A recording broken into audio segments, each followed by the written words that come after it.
warahmatullahi taala wabarakatuh dan salam sejahtera. Nama saya Muhammad Irfan bin Muhammad Rosli. Saya dari CDCS 240. Hari ini saya akan membentangkan tentang perpaduan kalangan masyarakat majmuk berdasarkan acuan falsafah sejahtera. Dalam realiti masyarakat majmuk, pelbagai elemen seperti kepelbagaian etnik, budaya dan agama menjadi ciri unik yang memperkaya lanskap sosial. Namun, keharmonian di dalam kepelbagaian ini bukanlah suatu yang datang dengan sendirinya. Hal ini memerlukan satu asas yang kukuh dan arah tujuan yang jelas. Dalam konteks ini, falsafah sejahtera muncul sebagai panduan yang memainkan peranan kritikal dalam membina perpaduan dalam kalangan masyarakat majmuk.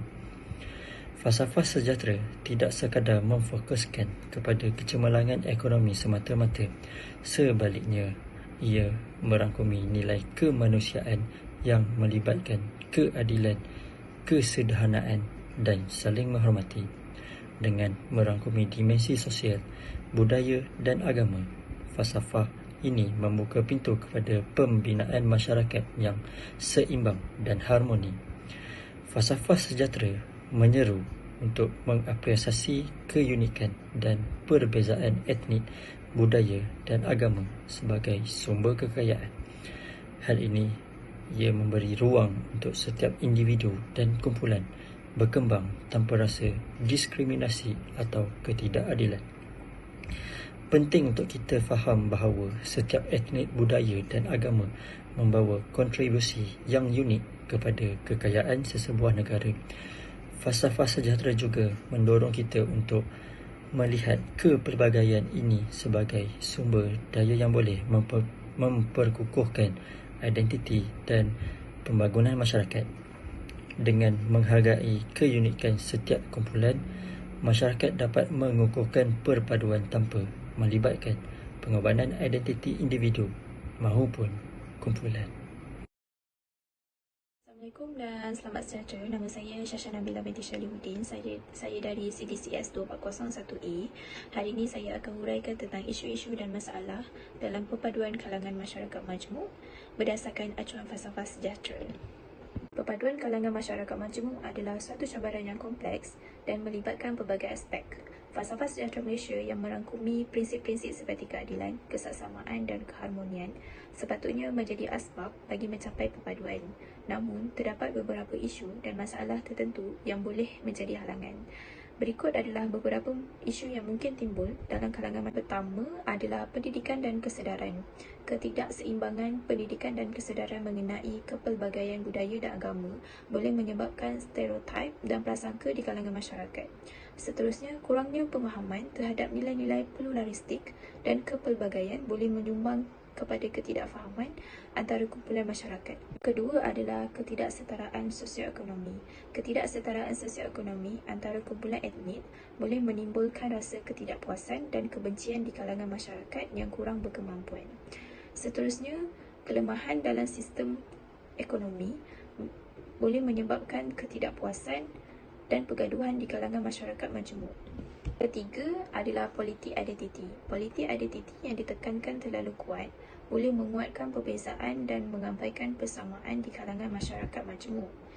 Seterusnya, penggunaan isu etnik dalam politik boleh mencetuskan perasaan tidak selesa di kalangan masyarakat. Yang keempat adalah media dan komunikasi. Berita palsu atau pemberitaan yang tidak telus dalam media boleh memperburukkan hubungan antara kumpulan masyarakat. Seterusnya, ketidakseimbangan dalam liputan media mengenai kumpulan etnik boleh menimbulkan persepsi yang tidak seimbang. Yang kelima adalah ketidakseimbangan pengagihan sumber. Jika sumber-sumber seperti peluang pekerjaan, pendidikan dan perkhidmatan awam tidak didistribusikan secara saksama, ia boleh mencetuskan rasa tidak puas hati dan ketidakadilan di kalangan masyarakat majmuk. Keenam adalah undang-undang diskriminatif. Wujudnya undang-undang atau dasar-dasar yang diskriminatif boleh mengekalkan perasaan ketidakpuasan di kalangan kumpulan masyarakat tertentu. Terakhir adalah kurangnya dialog dan pemahaman. Kurangnya platform untuk berdialog dan saling memahami antara kumpulan masyarakat boleh menyebabkan ketidakfahaman dan ketegangan di kalangan masyarakat. Berikut adalah beberapa isu dan masalah dalam perpaduan kalangan masyarakat majmuk. Sekian daripada saya. Terima kasih. Perpaduan kaum adalah asas kepada sejahtera dalam masyarakat multi-etnik. Falsafah sejahtera yang mementingkan perpaduan kaum memberikan beberapa kepentingan yang signifikan. Antaranya, kesejahteraan sosial. Perpaduan kaum mendorong kepada keharmonian dan saling pengertian antara pelbagai kumpulan etnik dalam masyarakat. Ini mencipta persekitaran yang kondusif untuk pembangunan sosial dan ekonomi yang mampan serta membantu masyarakat mengatasi cabaran sosial. Kedua, kekuatan ekonomi. Dengan perpaduan kaum yang kukuh, masyarakat akan lebih cenderung untuk bekerjasama dan berkolaborasi dalam bidang ekonomi.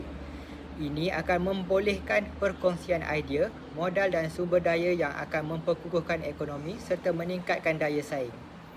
Ketiga, kestabilan politik. Perpaduan kaum dapat mengurangkan konflik antara kumpulan-kumpulan etnik dan mencegah konflik yang boleh menyebabkan ketidakstabilan politik.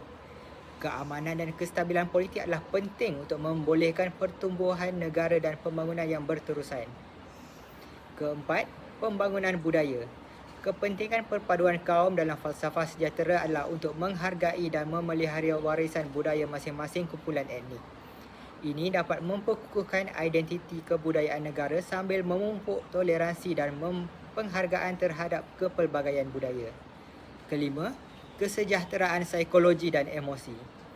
Perpaduan kaum membawa kepada rasa kepercayaan, keselamatan dan keamanan dalam masyarakat.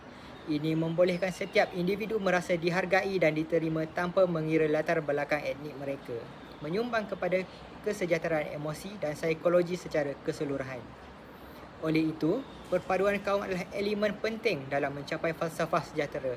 Memahami, menghormati dan merayu kepelbagaian kumpulan etnik membawa kepada kebaikan bersama serta memperkukuhkan asas untuk kemajuan dan kestabilan masyarakat secara keseluruhannya. Antara masalah dalam masyarakat dan negara yang memberi cabaran bagi mengaplikasikan kefahaman mengenai falsafah sejahtera adalah keruntuhan institusi kekeluargaan. Kepentingan institusi kekeluargaan sebagai asas pembentukan masyarakat yang cemerlang tidak dapat dinafikan. Namun, menurut data Jabatan Perangkaan Malaysia, penceraian pada tahun 2021 sahaja sebanyak 45,000 pasangan. Penceraian membawa risiko kepada anak-anak seperti kurang kasih sayang dan perhatian dari ibu bapa, menyebabkan mereka memberontak dan cenderung untuk melakukan perkara yang negatif.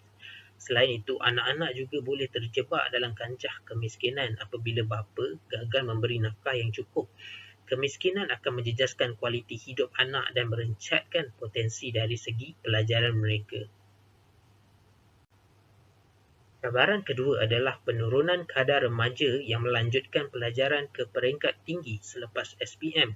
Data dari Jabatan Perangkaan Malaysia menunjukkan bahawa 72% selepasan SPM atau sekitar 390,000 individu memilih untuk tidak melanjutkan pelajaran ke institusi pengajian tinggi. Hal ini banyak dipengaruhi dengan kesukaran graduan mendapatkan pekerjaan yang sesuai dengan kelulusan dan gaji yang tidak setimpal dengan jawatan yang digalas. Selain itu, fenomena ekonomi gig seperti Grab dan Foodpanda juga mempengaruhi keengganan generasi muda untuk melanjutkan pelajaran di peringkat tinggi. Negara kehilangan potensi bakat dan ianya boleh menyebabkan kekurangan tenaga kerja profesional berpengalaman yang kritikal di masa hadapan. Cabaran terakhir adalah perpaduan antara kaum. Sistem sekolah vernacular yang memisahkan kanak-kanak mengikut kaum sejak kecil telah meluaskan lagi jurang perpaduan antara kaum di Malaysia. Bak kata pepatah, melentur buluh biarlah dari rebungnya. Kurangnya pendedahan dan interaksi dengan kaum berbeza semasa alam persekolahan menyebabkan kejanggalan generasi muda dan dewasa masa kini dalam membina hubungan berbilang bangsa. Usaha meningkatkan perpaduan harus dibentuk dari peringkat sekolah lagi untuk memastikan golongan muda terdedah dengan suasana kepelbagaian kaum di Malaysia. Sebagai konklusi, dalam menghadapi cabaran ini, penting bagi kita semua, terutama pemimpin dan pendidik, untuk bekerjasama dalam mendukung institusi kekeluargaan yang kukuh, meningkatkan minat dalam pendidikan tinggi dan mempromosikan perpaduan antara kaum. Hanya dengan usaha bersama, kita dapat membentuk generasi muda Malaysia yang berkualiti, memiliki kefahaman falsafah sejahtera dan membawa negara ke arah kemajuan yang berterusan. Nama saya Siti Nur Atika binti Syafiee. Nombor matrik 2023434288.